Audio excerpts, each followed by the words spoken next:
नमस्कार, आप देख रहे हैं नेक्स्ट न्यूज पॉलिटिकल बाइट। मैं हूं आपके साथ आकाश त्रिवेदी। दर्शकों, आप सभी का स्वागत है हमारे खास प्रोग्राम पावर पॉलिटिक्स पर। आज पावर पॉलिटिक्स पर हम बात करेंगे राहुल गांधी के उस बयान को जिसको लेकर सियासत देश के अंदर गरमाई हुई। आपको बता दें कि राहुल गांधी ने बयान दिया कि देश के नेता यानी कि प्रधानमंत्री नरेंद्र मोदी पनौती है, और ये बयान उनका तब आया जब देश में वर्ल्ड कप का मैच चल रहा था और अहमदाबाद के स्टेडियम में वो मैच देखने के लिए पहुंचे थे। और बदकिस्मती से हमारे देश की इंडियन क्रिकेट टीम वो मैच नहीं जीतती और यहाँ पर जो वर्ल्ड कप की ट्रॉफी है वो ऑस्ट्रेलिया ले जाती। इसके बाद से राहुल गांधी का बयान आया और राहुल गांधी ने कहा कि पीएम मतलब पनौती मोदी।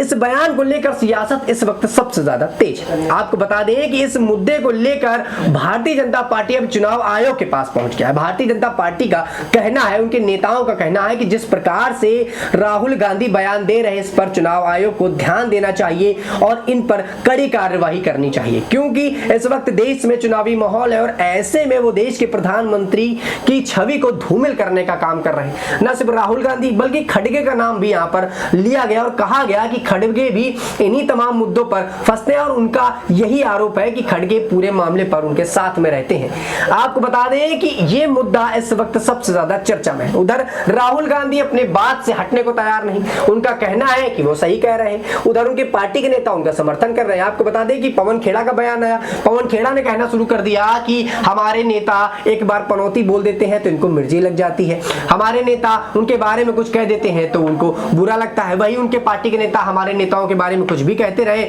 हमें फर्क नहीं पड़ता। ऐसे में जो तमाम मुद्दा है और उनकी जानकारी के लिए हमारे साथ हमारे सहयोगी अक्षय जुड़े, उनसे जानेंगे कि आखिरकार देश के अंदर ये चल क्या रहा है, देश के अंदर अब व्यक्तिगत रूप से क्यों वार किए जा रहे हैं। जहां एक तरफ चुनाव है, चुनाव में आप उन मुद्दों को उठाइए जो देश की भलाई के लिए हैं, देश के युवाओं की भलाई के लिए हैं, लेकिन इन मुद्दों को हटाकर अब देश के अंदर व्यक्तिगत रूप से हमला किया जा रहा है। आप देखिए कि पावर ऑफ पॉलिटिक्स का कितना गलत इस्तेमाल यहां पर होता हुआ नजर आ रहा है। एक नेता अपने पद पर बैठता है और अपने पद का गलत इस्तेमाल करता है। आप देखिए कि जब से विधानसभा चुनाव की घोषणाएं हुई है तब से ही पावर का गलत इस्तेमाल हमें यहां पर लगातार देखने को मिल रहा है, चाहे वो राहुल गांधी हो, चाहे वो विपक्षी पार्टी के अन्य नेता हो, चाहे बरदुन वैसी हो। आप देखिए कि अपने औहदे का, अपने पद का कितना गलत इस्तेमाल हो रहा है। अपने पद की गरिमा को भूलकर वो बयान दे देते हैं, अपनी पद की गरिमा को भूलकर वो धमका देते हैं, भड़काऊ भाषण दे देते हैं। तो कहीं ना कहीं ये देश में चिंताजनक है और ऐसे नेताओं के ऊपर कार्यवाही होनी चाहिए। जैसे कि भारतीय जनता पार्टी के नेताओं ने अभी चुनाव आयोग के पास जो है अपनी याचिका दायर कर दी है और चुनाव आयोग ने भी इस पर बड़ी कार्यवाही करते हुए, बड़ा एक्शन लेते हुए नोटिस भेज दिया है राहुल गांधी को कि आपको अब इस पर जवाब देना होगा और इस पर बताना होगा कि आखिर आपने क्यों कहा।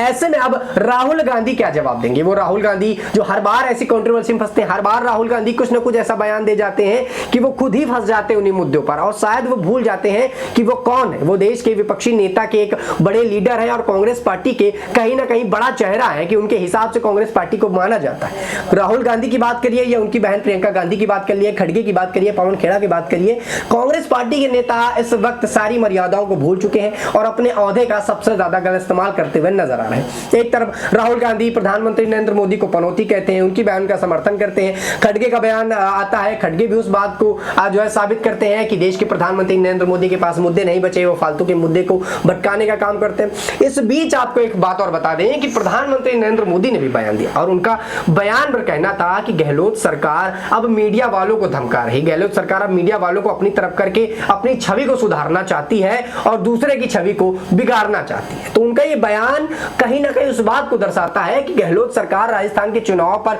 कहीं ना कहीं निचले स्तर की राजनीति कर रही है, क्योंकि उनके द्वारा दिए गए बयानों से साफ होता है। अभी कुछ दिन पहले उनका एक बयान आया था और अपने बयान पर गहलोत ने इस बात का जिक्र किया था कि हम इस कुर्सी को छोड़ना चाहते हैं, कुर्सी हमको नहीं छोड़ना चाहती, हम चाहें भी तो इस कुर्सी से हट नहीं सकते। तो कहीं ना कहीं वो इस बात को दिखाते हैं कि हमारा जो जमावड़ा है यहाँ पर लगा हुआ है, हमारे द्वारा जो यहाँ पर काम किए गए हैं, या वो ये मानते हैं कि देश की जनता हमारे साथ है, राजस्थान की जनता हमारे साथ है, हम जैसे भी चुनाव लड़ेंगे वो हमको जिता देगी।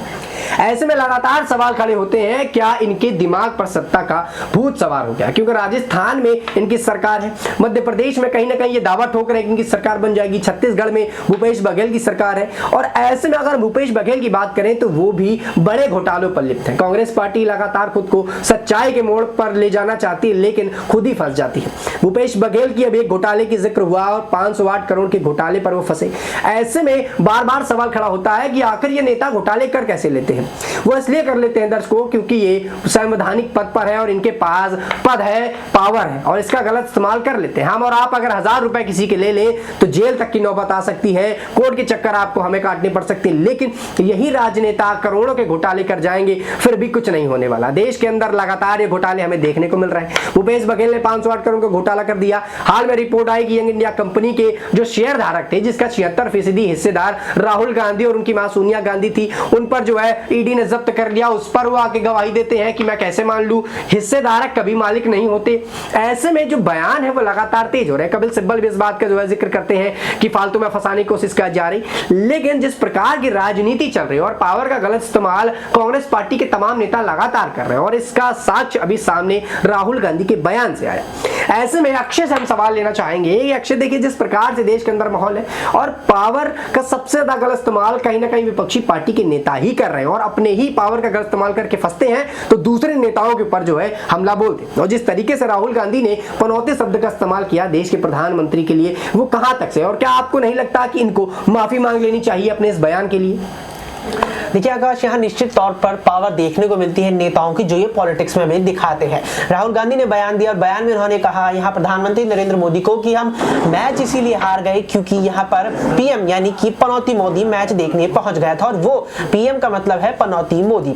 तो यहाँ पर देखिए राहुल गांधी के द्वारा जो ये बयान दिया गया है वो दिखाता है कि यहाँ राजनीति का स्तर जो है देश में वो इतनी हद तक गिर चुका है कि आप कुछ भी यहाँ कह सकते हैं, और मुझे लगता है यहाँ पर कि कुछ भी अब करने की भी शायद नौबत आ चुकी है। आपने इसके अलावा यहाँ पर जिक्र किया उनकी माफी का जिक्र आपने यहाँ पर यंग इंडिया पर ईडी की कार्रवाई का किया। तो देखिए मैं बता देना चाहूंगा कि यहाँ पर राहुल गांधी ने जो बयान दिया है तो संभावना यहाँ बिल्कुल भी नहीं है कि राहुल गांधी इस बयान पर माफी मांग ले। कहीं ना कहीं यहाँ पर अब जिस तरह से कहीं ना कहीं जिस तरह से यहाँ पर इसी चुनाव आयोग ने जो यहाँ नोटिस जारी किया है राहुल गांधी को, और नोटिस में उन्होंने उनसे 25 नवंबर की रात 8 बजे तक जवाब मांगा है, तो यहाँ पर अब संभावना है कि इस घटना को भी यानी कि चुनाव आयोग के इस कृत्य को भी कहीं ना कहीं एक मोड़ देकर के कांग्रेस पार्टी चुनावी एजेंडा बना सकती है। कांग्रेस पार्टी ये एजेंडा एक बार फिर से लोगों के सामने तैयार करके दिखा सकती है कि एक बार फिर यहाँ राहुल गांधी को बीजेपी फंसाना चाहती है, जिस तरह से मोदी सरनेम वाले मामले में फंसाया था। इसके अलावा जिक्र आपने यहाँ पर यंग इंडिया का किया,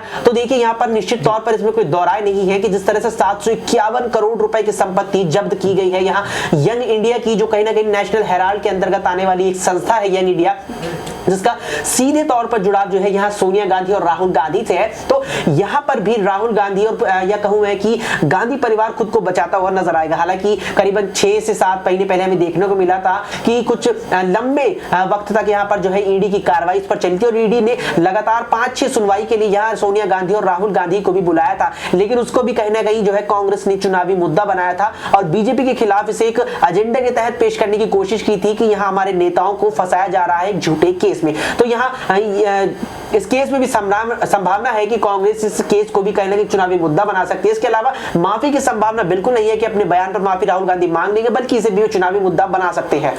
जी वाकई में देखिए अक्षय ने तमाम सवालों के जवाब दिए और इस बात का जिक्र किया कि ये कहीं से संभावना नहीं लगती कि राहुल गांधी अपने बयान पर माफी मांगी। ऐसे में दर्शकों आपको बता दें कि राहुल गांधी अपनी पावर का गलत इस्तेमाल कर रहे हैं, क्योंकि वो विपक्षी नेता है और देश के अंदर विपक्ष का होना जरूरी है। और ऐसा कहा जाता है कि अगर देश में विपक्ष नहीं तो जो राजनेता है, जो गद्दी पर बैठा है, वो उसका दुरुपयोग करेगा। लेकिन यहां पर हमें उल्टा ही देखने को मिलता है। जो गद्दी पर बैठा है वो भले ही शांत है, लेकिन जो विपक्ष के नेता हैं वो देश के अंदर ऐसे अभ्रामक बयान दे रहे हैं। और ना सिर्फ उनके बयान के द्वारा जो देश के अंदर भ्रम फैल रहा है, देश के अंदर जो बातें फैल रही है वो कहीं ना कहीं चिंताजनक है और युवा इसके चपेट में सबसे ज्यादा आते हैं।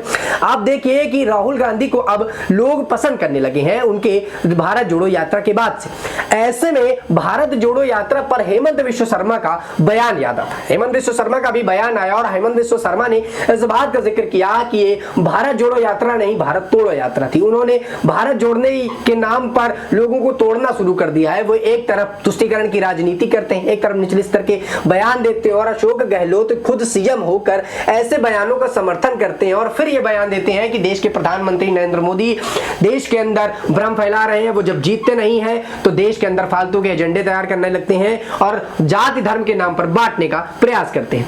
आपको बता दें कि ये कांग्रेस पार्टी है जो कभी मुस्लिम वोट्स के लिए हमेशा आगे रहती थी और मुस्लिम वोट्स को साधने के लिए ही इनका काम रहता था। अब जब माहौल बिगड़ चुका है, माहौल बदल चुका है, तो अब ये हिंदू वोट साधने का काम कर रहे हैं। न सिर्फ हिंदू वोट बल्कि पिछले स्तर के जो ओबीसी जात के लोग हैं उनका। और लगातार राहुल गांधी इस बात का हवाला देते हैं कि देश के अंदर जाति गणना होनी चाहिए और हमें जानकारी होनी चाहिए कि देश के अंदर कितने ओबीसी लोग हैं। ऐसे में दर्शकों, जिस प्रकार से राहुल गांधी ने बयान दिया वो कहीं ना कहीं चिंताजनक है और देश के अंदर जो सत्ता पर बैठे लोग हैं इसका जो दुरुपयोग कर रहे हैं पावर का, वो कहीं ना कहीं देश की जनता को और हम सबको परेशान करता है। आप इस मुद्दे पर क्या राय रखते हैं? क्या राहुल गांधी ने जैसे बात का जिक्र किया प्रधानमंत्री के लिए, क्या वो सही था? क्या सचमुच देश के प्रधानमंत्री नरेंद्र मोदी पर जो टिप्पणी की गई वो सही थी? और क्या अब राहुल गांधी को इस मुद्दे पर माफी मांगनी चाहिए या फिर नहीं? आप अपनी राय हमें नीचे कमेंट बॉक्स में जरूर दीजिएगा। फिलहाल के लिए इतना ही। देश दुनिया की तमाम खबरों से जुड़े रहने के लिए आप देखते रहिए नेक्स्ट 9 न्यूज़ पॉलिटिकल बाइट।